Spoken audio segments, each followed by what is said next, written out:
നമസ്കാരം. നമ്മുടെ ആയുസ്സ് കൂട്ടാനും തലച്ചോറിന്റെ ആരോഗ്യം സൂപ്പറാവാനും കഴിവുള്ള, എന്നാൽ നമ്മളിൽ പലരും അറിയാതെ പോകുന്ന ഒരു പോഷകത്തെക്കുറിച്ചാണ് ഇന്ന് നമ്മൾ സംസാരിക്കാൻ പോകുന്നത്. അതെ, ഒമേഗ-3. അപ്പൊ നമുക്ക് നേരെ വിഷയത്തിലേക്ക് കടക്കാം.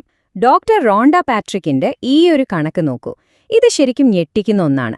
വെറുമൊരു പോഷകക്കുറവല്ല ഇത്, അതിലും എത്രയോ വലുതാണ് ഈ പ്രശ്നം. നമ്മളെല്ലാവരും ട്രാൻസ് ഫാറ്റ് ഒഴിവാക്കണമെന്നൊക്കെ എപ്പോഴും കേൾക്കുന്നതാണല്ലേ? സീറോ ട്രാൻസ് ഫാറ്റ് എന്നൊക്കെ ലേബലിൽ കാണുമ്പോൾ നമ്മൾ ശ്രദ്ധിക്കാറുണ്ട്. പക്ഷെ സത്യം എന്താണെന്നറിയുമോ?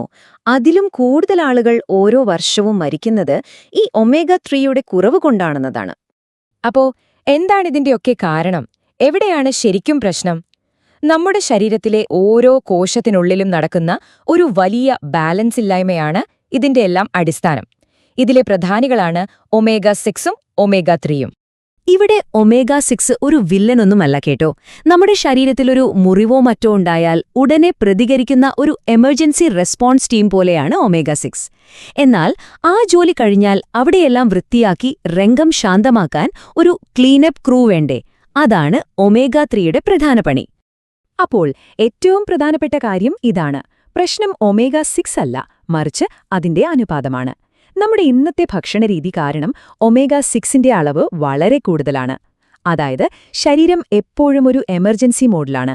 പക്ഷെ അത് നിയന്ത്രിക്കാൻ ആവശ്യത്തിന് ക്ലീനപ്പ് ക്രൂ ഇല്ല. ഇത് ശരീരം മുഴുവൻ സമയവും ഒരു ചെറിയ തീ കത്തുന്നതുപോലെയുള്ള അവസ്ഥയുണ്ടാക്കുന്നു. ഈ ഒരു വ്യത്യാസം എത്ര വലുതാണെന്ന് നോക്കിയേ. ശരിയായ രീതിയിൽ ഒരു 4 എമർജൻസി ടീമിന് ഒരു ക്ലീനപ്പ് ടീം എന്നതായിരുന്നു കണക്ക്. ഒരു പെർഫെക്റ്റ് ബാലൻസ്. പക്ഷെ ഇന്നോ ഒരു 16 പേർക്ക് ഒരാള്. ആകെ താളം തെറ്റിയിരിക്കുകയാണ്. പല അസുഖങ്ങളുടെയും മൂലകാരണം ഈയൊരു മാറ്റമാണ്. ഇപ്പൊ നിങ്ങൾക്കൊരു സംശയം വരാം, ഞാൻ വാൾനട്ടും ഫ്ലാക്സീഡും ഒക്കെ കഴിക്കാറുണ്ടല്ലോ, എന്നിട്ടും എനിക്ക് ഈ പ്രശ്നം വരുമോ എന്ന്. വളരെ നല്ല ചോദ്യമാണ്. അവിടെയാണ് കഥയിലെ ഏറ്റവും വലിയൊരു ട്വിസ്റ്റ്. സിമ്പിളായി പറഞ്ഞാല് ഒമേഗ-3 3 തരത്തിലുണ്ട്.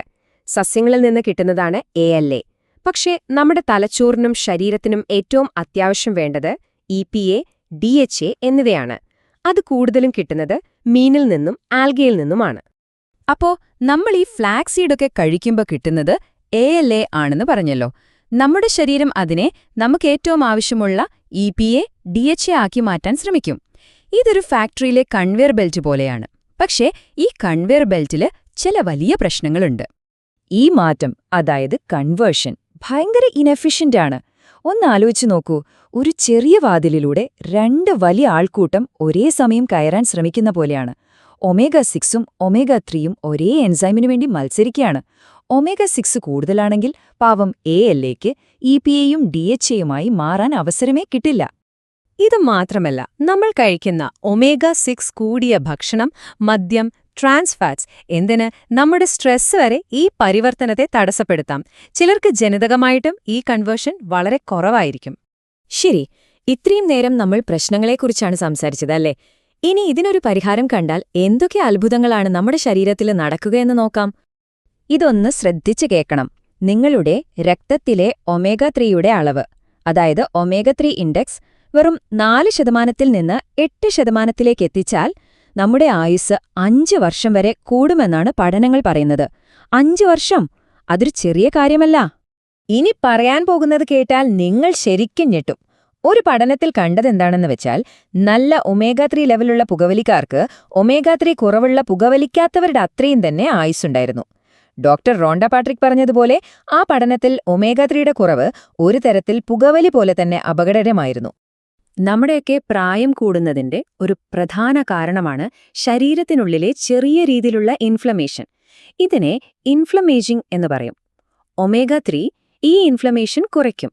അതിനർത്ഥം നമ്മുടെ വാർദ്ധക്യത്തിന്റെ വേഗത കുറയ്ക്കാൻ ഇത് സഹായിക്കുമെന്നതാണ്. ഗുണങ്ങൾ ഇനിയുമുണ്ട്. ബ്രെയിൻ ഹെൽത്ത്, നമ്മുടെ മൂഡ്, ഡിപ്രഷനും ആൻസൈറ്റിയും കുറയ്ക്കാൻ സഹായിക്കും. സ്പോർട്സ് കളിക്കുന്നവർക്ക് പെട്ടെന്ന് റിക്കവർ ചെയ്യാനും മസിൽ വേദന കുറയ്ക്കാനും സന്ധികളിലെ വേദന കുറയ്ക്കാനും ഒക്കെ ഇത് സൂപ്പറാണ്. ലിസ്റ്റ് അങ്ങനെ നീണ്ടുപോകും. ഓക്കേ, ഇതെല്ലാം കൊള്ളാം. പക്ഷെ ഞാനിനി എന്ത് ചെയ്യണം? അതാണ് നിങ്ങളുടെ ചോദ്യമെങ്കിൽ അതിനുള്ള ഉത്തരമാണ് ഇനി വരുന്നത്. ഇതാ ഒരു സിമ്പിൾ ആക്ഷൻ പ്ലാൻ. അപ്പോ ഈ റേഷ്യോയൊക്കെ ശരിയാക്കി നിങ്ങളുടെ ഹെൽത്തിന്റെ കൺട്രോൾ ഏറ്റെടുക്കാൻ റെഡിയാണോ? എങ്കിൽ ശ്രദ്ധിച്ചോളൂ. വളരെ സിമ്പിളായ 4 സ്റ്റെപ്പുകളുണ്ട്. 1. ഒമേഗ-6 കുറയ്ക്കുക. 2. ഒമേഗ-3 കൂട്ടുക. 3. സ്മാർട്ടായി സപ്ലിമെന്റ് ചെയ്യുക. 4. ഏറ്റവും പ്രധാനം, ഊഹിക്കരുത്, ടെസ്റ്റ് ചെയ്യുക. ആദ്യത്തെ 2 സ്റ്റെപ്പ് വളരെ എളുപ്പമാണ്. നമ്മൾ സ്ഥിരം ഉപയോഗിക്കുന്ന ചില സീഡ് ഓയിലുകൾ, അതായത് സോയാബീൻ, കോൺ ഓയിൽ, അതുപോലെ പ്രോസസ് ചെയ്ത ഭക്ഷണങ്ങൾ, പുറത്തുനിന്ന് വാങ്ങിക്കഴിക്കുന്ന ഫ്രൈഡ് ഐറ്റംസ്, ഇതൊക്കെയൊന്ന് കുറയ്ക്കുക. പകരം നമ്മുടെ മത്തി, അയല, സാൽമൺ പോലുള്ള മീനുകൾ ഭക്ഷണത്തിൽ കൂട്ടുക. കൂടെ വാൾനട്ട്, ഫ്ലാക്സ് സീഡ് പോലുള്ളവയും കഴിക്കാം. ഇനി ഭക്ഷണത്തിലൂടെ മാത്രം ഈ അളവ് ശരിയാക്കാൻ പറ്റുന്നില്ലെങ്കിൽ സപ്ലിമെന്റ്സ് എടുക്കാം. നിങ്ങളുടെ ഒമേഗ-3 ഇൻഡെക്സ് നല്ലൊരു ലെവലിലെത്തിക്കാൻ ഒരു ദിവസം ഏകദേശം 1.5 മുതൽ 2 ഗ്രാം വരെ EPA, DHA ഒരുമിച്ചുള്ള സപ്ലിമെന്റ് കഴിക്കാനാണ് വിദഗ്ധർ പറയുന്നത്. അവസാനത്തെ സ്റ്റെപ്പ്, പക്ഷെ ഒരുപക്ഷേ ഏറ്റവും പ്രധാനപ്പെട്ടത്. നമ്മൾ ഷുഗറും കൊളസ്ട്രോളും ഒക്കെ ടെസ്റ്റ് ചെയ്ത് നോക്കാറില്ലേ? അതുപോലെ തന്നെ നമ്മുടെ ശരീരത്തിലെ ഒമേഗ-3 ലെവലും ടെസ്റ്റ് ചെയ്ത് അറിയാൻ പറ്റും. ഇതിനെയാണ് ഒമേഗ-3 ഇൻഡെക്സ് ടെസ്റ്റ് എന്ന് പറയുന്നത്. അപ്പോൾ പിന്നെ ഊഹിക്കേണ്ട കാര്യമില്ല, നമ്മുടെ നിലവിലെ അവസ്ഥ കൃത്യമായിട്ട് അറിയാം. അപ്പോൾ എല്ലാം കേട്ട് കഴിഞ്ഞപ്പോൾ ഒരു ചോദ്യം ബാക്കിയാവുന്നു. ഒരൊറ്റ പോഷകത്തിന്റെ കുറവ് ശരിയാക്കുന്നത് പുകവലി നിർത്തുന്ന അത്രയും ഗുണം നമ്മുടെ ആയുസ്സിന് നൽകുമെങ്കിൽ എന്തുകൊണ്ടാണിത് വലിയ വാർത്തയാവാത്തത്? എന്തുകൊണ്ടാണ് നമ്മളിതിന് അർഹിക്കുന്ന പ്രാധാന്യം നൽകാത്തത്? ഇതൊന്ന് ആലോചിച്ചു നോക്കേണ്ട കാര്യം തന്നെയാണ്. ഇതിനെക്കുറിച്ച് കൂടുതൽ അറിയാൻ ആഗ്രഹിക്കുന്നവർ ദയവായി ഞങ്ങളുമായി ബന്ധപ്പെടുക. ടെക്സ് കിറ്റ് ആവശ്യമുള്ളവർ നൽകിയിരിക്കുന്ന QR കോഡ് സ്കാൻ ചെയ്തു ഇന്ത്യക്കാർക്കായുള്ള ഔദ്യോഗിക സ്വീഡിഷ് കമ്പനി വെബ്സൈറ്റിൽ നിന്നും നേരിട്ട് വാങ്ങാം. ഇന്ത്യയിലെ ഇ-കോമേഴ്സ് സൈറ്റുകളിൽ ലഭിക്കുന്ന ഡ്യൂപ്ലിക്കേറ്റ് ഉൽപ്പന്നങ്ങളിൽ നിന്നും ജാഗ്രത പാലിക്കുക.